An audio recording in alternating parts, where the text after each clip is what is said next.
I hope you'll excuse me because I'm not going to stand up. Anyway, I look over this crowd and I'm honored that you people are still respecting the people that was at Pearl Harbor December the 7th. It brings back a lot of memories to me. I got one sitting right down here, Chuck. And what happened is a memory that I just don't get rid of. I mean, it's there. I remember the man I was talking to when the attack started. We was looking, the clouds was fleecy. The planes were starting to dive out. And I told William, I said, Willie, look at them babies dive. And he said, you know, there isn't nobody got planes like him but us. But anyway, I watched the planes dive and I watched the first bomb leave those planes.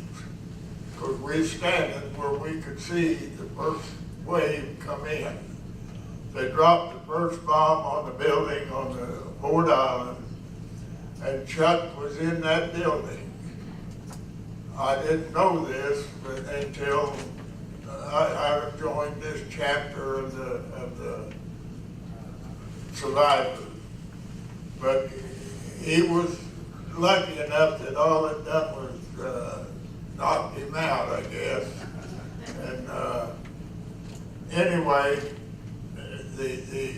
another thing that brings memories back, and I think of it often, was the survivors that was under those ships that turned upside down. The crews got some of the people out. Some of them was buried right with the Arizona and some of the other ships, or they got them out when they recovered them. But the Arizona, they're still there. And I think about that many times, and I'm thinking about it, it could have happened to my ship as well as it did to theirs. I was on the USS Detroit, a light cruiser, straight across the island from the Arizona. And I was watching. At that time, there was nothing on that end of the island. And I could see, to me, it was a horrible sight to stand up there and watch all the destruction and not have the ammunition on the guns to fight them for at least about 15 minutes, 10 or 15 minutes. And it brings back memories. We got underway and went looking for the enemy. Thank God we didn't find them, or I wouldn't be here today.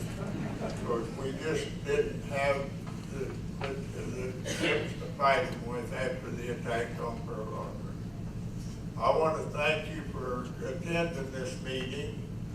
It's a joy to look out and see the people that still respect what happened that day. I thank you. And I'm an old retired chief gunner's mate, so I'm going to turn it over to somebody else here.